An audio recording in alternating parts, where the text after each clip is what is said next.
கைய குடுத்துடுறாங்க கண்மணிக்கும், அன்புக்கும். வாழ்த்துக்கள், வாழ்த்துக்கள் சொன்னாலும் பயங்கர கோவம் வருது. என்ன போக மறந்துட்ட? என்ன போட்டியில மறந்துட்டியா? அதெல்லாம் எனக்கு தெரியும். இப்ப நான் போறேன். சொன்ன மாதிரி நான் போறேன். ஆனா கண்மணி, அன்பு உங்கள நான் நிம்மதியா வாழவே விடமாட்டேன் அப்படின்னு சொல்லிட்டு இவங்களுக்கு பக்காவா எல்லா வரவேற்பையும் வச்சுப்புட்டு போகவும் ரெடியா இருக்கு இந்த வெண்ணிலா. இந்த வெண்ணிலாவை என்னங்க சொல்றது? இப்ப கண்மணி அன்பு முறைக்கிறாங்க. பேருக்கு தான் கை கொடுக்குறாங்க. அதுக்கப்புறம் அங்கேருந்து கிளம்ப அப்பாடா தொலைஞ்சிட்டா அப்படின்னு அதுங்க பூரா நினைக்குதுங்க மத்த குரூப்ஸ். இப்ப 2 பேரும் நிக்கிறாங்க. யார் வீட்டுக்குள்ள போறது? அன்பு வீட்டுக்குள்ளயா கண்மணி வீட்டுக்குள்ளயா அப்படிங்கிற யோசனையில நிக்கையில இவங்க அம்மா எல்லாம் ஆரத்தி எடுத்துட்டு வந்து நிக்கிறாங்களா, அதாவது கண்மணியோட அம்மா. அதனால அந்த பக்கம் தான் போற மாதிரி இருக்கு. சரின்னு சொல்லிட்டு வாங்கன்னு கூப்பிடுறாங்க. ஆரத்தியும் எடுக்கிறாங்க. அன்பு என்ன பண்றாரு? பொண்டாட்டி மனசுல இடம் பிடிக்கணும் அப்படின்னு நினைக்க ஆரம்பிச்சுட்டாருன்னா பாத்துக்கங்க பாத்துக்கங்க. அட ஆமாங்க, தான் மனசுல ஒருத்தி எப்ப இடம் பிடிச்சாலோ அப்ப அவ ஆசையை நிறைவேற்றணும்ல. அப்படின்னா என்ன அர்த்தம்? அவங்க வீட்டுக்கு போனாதான் அவ சந்தோஷப்படுவா, அவ மனசு குளுக்குளுன்னு இருக்கும் அப்படின்னு முடிவு பண்ணி நான் கண்மணி வீட்டுக்கே போவோம். என்னம்மா, என்னடா தம்பி? ஆமா, அண்ணன் சொன்னா சரிதான் அப்படின்னு எல்லாரும் வர கண்மணி அப்படியே அன்பு பாக்குது. கண்மணி அன்பு மனசுல அன்பு மனசுக்குள்ள ஏத்துக்கிட்டாங்க தாங்க. எங்க மறு உயிரே கொடுத்துருக்காருங்க கடலுக்குள்ள இருந்து. எப்பேற்பட்ட பொண்ணா இருந்தாலும் சரி, கல்லு மனசா இருந்தாலும் சரி, கரையத்தாங்க செய்யும். நம்ம கண்மணி என்ன விடுவாங்களா என்ன? மனசு மாறுறாங்க தான். ஆனாலும் அதுக்கு முன்னாடியே இவங்க கண்மணி அன்பு வீட்டுக்கு போலான்னு இப்படி கையை கொண்டு போக போறாங்க. அதுக்குள்ள கண்மணி வீட்டுக்கே போகலான்னு அன்பு சொல்லிடுறாரு. அதனால ஆரத்தி எடுத்து வீட்டுக்குள்ள வந்துடுறாங்க. சோஃபால உட்கார வைக்கிறாங்க. எல்லாம் பேசிக்கிட்டு இருக்காங்க. அப்படியே கட்டி பிடிச்சிக்கிறாங்க மருமகளை. நம்ம மாமியார் சிவகாமி மாமியார் என்ன பண்றாங்க? என் செல்லம், நீ ஜெயிப்பன்னு தெரியும்டா அப்படின்னு சொல்லிட்டு முத்தம் கொடுக்க, எல்லாத்துக்கும் காரணம் அன்பு தான், அவருக்கு தான் நீங்க இந்த பாராட்டெல்லாம் கொடுக்கணும் அப்படின்னு சொல்ல, எனக்கு தெரியாத என் பிள்ளைய பத்தி, ஆனாலும் நீ சொன்ன பாரு கண்ணை கட்டிட்டு அங்கேதாம்மா நீ நிக்கிற அப்படிங்கல. நான் எங்க நின்னாலும் சரி, இப்ப இங்க நான் நிக்கிற காரணம் உங்க புள்ளதான் அப்படின்னு மெய் உருக பேசுறாங்க அன்பு அப்படின்னு சொல்லி அன்புக்கு எல்லாரும் வாழ்த்து சொல்றாங்க. எப்படிடா என் பிள்ளை எப்படி அப்படி இப்படின்னு சொல்லி, சரி பழசை விடுங்க, அதெல்லாம் நினைச்சா இவளுக்கு ஒரு மாதிரியா இருக்கு அப்படின்னு சொல்றாங்க. கரெக்டா என் மனசை புரிஞ்சிருக்காரு அன்பு. கண்மணி அன்பு பத்தி மனசுக்குள்ள நினைக்கிறாங்க. ஏன்னா அவங்க மொழியே ஒரு பேந்த முழிக்கிறாங்க பாத்தீங்களா. ஏங்க சும்மா வாங்க, கடல் ஆழத்துக்குள்ள போயிட்டு வந்தா கதையா இருந்தாலும் சொல்றேன் அந்த இதை நல்லா பிரதிபலிக்கிறாங்க. கண்மணி அழகா காதல் சீன்ல தான் பட்டைய கிளப்புறாங்க அப்படின்னு பார்த்தா, இப்ப ஒரு கருத்தான சீன்லயும் அழகா கண்ணு கலங்க நிக்கிறாங்க. அப்படியே ஒரு முழுசா உண்மையிலே தண்ணிக்குள்ள தள்ளி விட்டு எடுத்திருப்பாங்க போல இருக்குங்க சீன். அப்படித்தான் இருக்கு. அப்படி பாக்குறாரு, அன்புக்கும் புரியுது. அதுக்கப்புறம் எல்லாரும் உட்காடுறாங்க. நான் ஒரு விஷயம் எல்லாத்தையும் பேசணும் அப்படிங்கிறாரு அன்பு. சிவகாமி என்ன பண்றாங்க? டே அன்பு, நல்லபடியா பேசுறா அம்மா, நான் உன் புள்ளம்மா, நான் மாறுவேனா அப்படின்னு கையை பிடிக்கிறாங்க. கண்ணை மூடி அப்படி நிமிர்றாங்க. அப்படியாப்பா, பேசு பேசு, நல்ல விதமா தானே பேச போறேன். ஆமாம்மா ஆமா, உன் மருமகளை நம்ம வீட்டுக்கு கூட்டி போற பத்தி நம்ம பேச போறேன், கொஞ்சம் சைலண்டா இருங்கம்மா. அன்பு அன்பு, அன்புதான், உங்க அன்புதான் அப்படின்ட்டு. அத்தை, என்ன தம்பி சொன்னீங்க? அத்தையா? என்னத்த இப்படி பேசுறீங்க? நான் என்ன தம்பி பேசுனேன்? நான் அத்தைங்கிறேன், நீங்க மாப்பிள்ளைன்னு பதிலுக்கு சொல்ல வேணாமா என்ன?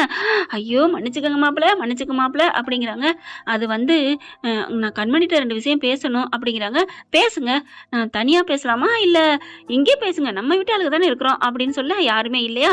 சரின்னு சொல்லிட்டு கிட்டக்க போறாரு. டப்புன்னு கண்மணி காலோட கீழே உட்காடுறாங்க. காலை பிடிக்கிறாரு. என்ன என்ன அப்படின்னு சொல்லிட்டு அவங்க பதட்ட கூட பட முடியலங்க கண்மணினால. ஒரு மாதிரியா ஃபீல் ஆகுறாங்க. கண்மணி, நான் ரொம்ப தப்பு பண்ணிட்டேன், முட்டாள் முட்டாள் முட்டாள், இந்த உலகத்திலே யார் முட்டாள்னா அது நான் தான் கண்மணி, முட்டாள் வரிசையில நான் தான் முத இடத்துல இருப்பேன் அப்படிங்கிற. எல்லாரும் என்னப்பா என்ன மாப்பிள்ள, நீங்க காலில் விழுந்துட்டு எந்திரிங்க அப்படின்னு தூக்கி உட்கார வைக்கிறாங்க. அதுக்கப்புறம் இல்ல, நான் காலில் இல்ல, நான் எந்த பரிகாரம் பண்ணாலும் நான் பண்ண தப்புக்கு நிவர்த்தினே ஆகாது அப்படின்னு சொல்லிட்டு அழுகுறாரு.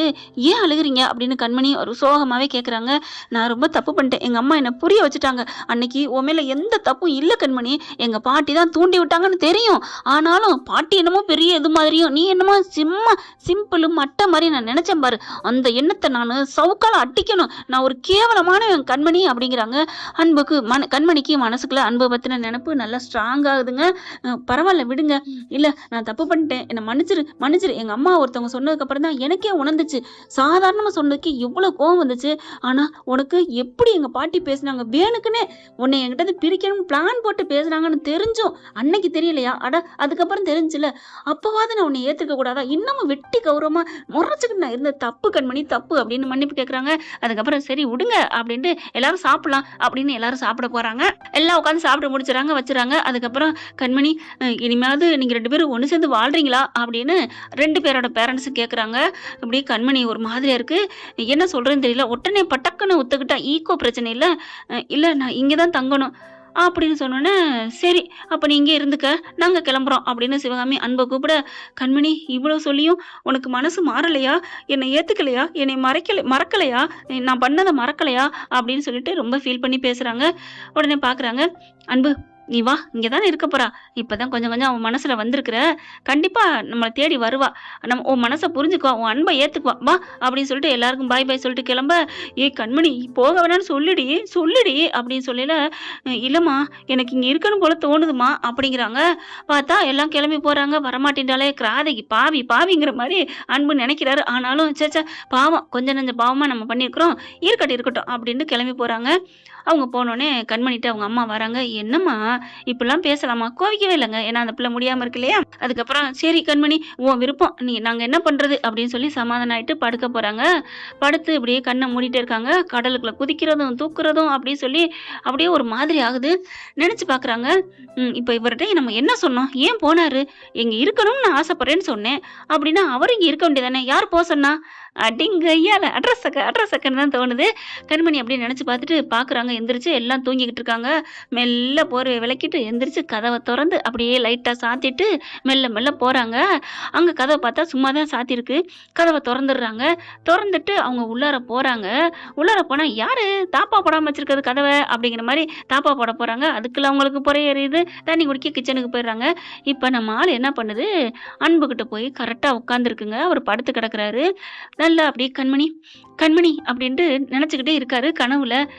அவருக்கு ஒரு மாதிரி ஆகுது. ஏண்டி என்ன நீ புரிஞ்சுக்கவே மாட்டியா அப்படின்னு கண்ணை மூடிக்கிட்டே பேசுறாரு. வானத்துல இருந்துட்டு அப்படியே மேல இருந்து வர்ற மாதிரி நினைக்கிறாரு. ஏன் கண்மணி என் அன்பு உனக்கு புரியலையா அப்படிங்கிறாங்க. அதுக்கப்புறம் அப்படியே மெல்ல கீழே உட்காடுறாங்க. உட்காந்துட்டு கையை தொடுறாங்க. தொட்டுட்டு என்ன பண்றாங்க? அப்படியே படுக்கிறாங்க. படுத்து கையும் காலையும் தூக்கி போட்டு இறுக்கி அணைக்கிறாங்க. கண்மணி இது நிஜமா இல்ல பொய்யா அப்படின்னு சொல்லி திரும்புறாரு. நிஜம்தான் கண்மணின்னு கத்த. என்னடாச்சு? ஐயோ அப்படின்னு பார்க்க கதவு தாப்பா போட்டுதான் வந்திருக்காங்க. டேய் கண்மணி அன்பு அப்படி என்னடா என்ன? ஒன்னும் இல்லம்மா சும்மா. என்னடா சத்தம்? பேசிக்கிட்டு இருக்கீங்களா? யாரு கூடடா? என் பொண்டாட்டி கூட தான். அவதான் அங்க இருக்காளே. ஆறு சொன்னா? இங்கதான் இருக்கா. அங்கயா? எப்படா? என் மனசுக்குள்ள. ஓ மனசுக்குள்ள இருக்க பொண்டாட்டி கூட பேசுறியா? பேசு. ஆனா அவங்களுக்கு புரிஞ்சு போச்சு உள்ளார கண்மணி இருக்கிறது. இப்ப கண்மணி எப்படி கண்மணி என்னன்னு வந்த அப்படிங்கல. அப்பதான் சொல்றாங்க உங்களை யார் இங்க வர சொன்னா? நீ தான் சொன்னியே. நான் என்ன சொன்னேன்? நீங்க போங்கன்னு சொன்னா? நினைச்சு பாருங்க அப்படின்னு நினைச்சு பாக்குறாங்க. ஆமா எனக்கு இங்கதான் இருக்கணும்னு தோணுதுன்னு சொன்னேன். அப்படின்னா நீ என்ன சொல்லிக்கணும்? நான் இங்கே இருக்கேன்னு சொல்லியிருக்கணும். அப்புறம் ஏன் நீங்க சொல்லல? நீ சொல்லியிருக்கலாமே கண்மணி. எனக்கு சொல்ல வெக்கமா இருந்துச்சு. என்னோட பாயிண்ட்டை நான் சொல்லிட்டேன். உங்களோட பாயிண்ட்டை நான் இங்கே இருக்கேன்னு சொல்லியிருந்தா நான் என்ன அடிக்க போறேன்? நீங்க உங்களை போன்னு நான் சொன்னேன். அடி கள்ளி சொல்லவே இல்லடி அப்படின்னு சொல்லி என்ன பண்றாங்க? அப்படியே நெத்தியில முட்டிக்கிறாங்க. கை எடுத்து அப்படியே முத்தம் கொடுக்குறாரு. சாரி கண்மணி என்னை மன்னிச்சிரு. நான் ஏன்டா உங்களை மன்னிக்கணும்? என் உயிரே காப்பாத்துறீங்க. இனிமே நான் உங்களை பிரிஞ்சா நான் மனுஷே இல்லை. நான் மட்டும் இல்லை, அந்த கடவுள் மட்டும் இல்லை, அந்த ஆடியன்ஸ் ஃப்ரெண்ட்ஸ் யாருமே என்னை மன்னிக்க மாட்டாங்கடா அப்படின்னு சொல்லி இறுக்க கட்டி பிடிச்சி முத்த மழை பொழியிறாருங்க. அப்படியே அப்படித்தான் தங்கமா தாங்குறாரு. ஒரு மாதிரியா இருக்குல்ல? உனக்கு என்னடா தோணுது? என்ன பண்ணுது? எனக்கு இப்ப ஒண்ணுமே பண்ணல, நான் நல்லா இருக்கேன். ஏன்னா நான் உங்ககிட்ட வந்துட்டேன்ல அப்படின்னு சொல்லி இறுக்கிய கட்டி பிடிச்சிக்கிறாங்க. அதுக்கப்புறம் சந்தோஷமா இருந்து தூங்கிறாங்கன்னா பாத்துக்கங்களேன். காலையில எந்திரிக்கிறாங்க. கதவை திறந்துட்டு வெளியில வந்தா அங்க அதுக்குள்ள தேடிடுறாங்க. கண்மணியை காணோண்டு கதவை தட்டிக்கிட்டு இருக்காங்க. கண்மணியை காணுமா? தெரியலையே. டே அன்புன்னு சொல்லி கதவை தட்ட போறாங்க. கண்மணியை காணோண்டான்னு வேணுக்குன்னு பார்த்தா அன்பு வந்து என்னம்மா அப்படின்னு கதவை திறக்கிறாரு. டே கண்மணியை காணுமாம்டா அப்படியே பின்னாடியே தேடுறாங்க. கண்மணியை காணோம்னா ஏன் ரூம்குள்ள தேடுறீங்க? அங்க தெரியுதே அப்படிங்கல. கண்மணி எந்திரிச்சு வராங்க. அண்ணே மஜாவா அப்படின்னு கார்த்தி சொல்ல டே ஒண்ணு அப்படின்னு விரட்டுறாங்க. அதுக்கப்புறம் மாமியாரும் மருமகளும் கட்டிக்கிறாங்க. சந்தோஷமா இருக்காங்க. என்ன ஃப்ரெண்ட் இப்படிலாம் போனால் நல்லா தான் இருக்கும். அதுக்கப்புறம் இங்கே வெனகோல் வெந்நீரா இருக்கே அது என்னென்ன பண்ண காத்திருக்குங்கிறத வரும் காலங்களில் பார்க்கலாம். இந்த பதிவு உங்களுக்கு பிடிச்சிருந்துச்சுன்னா உங்க பொண்ணான கையால் ஒரு லைக்கை போட்டு சப்ஸ்கிரைப் பண்ணி ஆதரவு கொடுங்க. அன்பு உறவுல தேங்க்யூ. இந்த வீடியோ உங்களுக்கு பிடிச்சிருந்தா தயவு செய்து லைக் பண்ணுங்க. இன்னும் அப்டேட்ஸ்க்காக சேனலை சப்ஸ்கிரைப் பண்ண மறக்காதீங்க. நம்ம கிட்ட இருக்க எல்லா சேனல்ஸோட லேட்டஸ்ட் வீடியோ அப்டேட்ஸ்க்காக மேல ரைட் சைட்ல காட்டுற லிங்கை கிளிக் பண்ணி வாட்ஸ்அப் குரூப்ல ஜாயின் பண்ணுங்க. உங்களிடம் விடைபெறுவது நான் உங்கள் மெஹர்.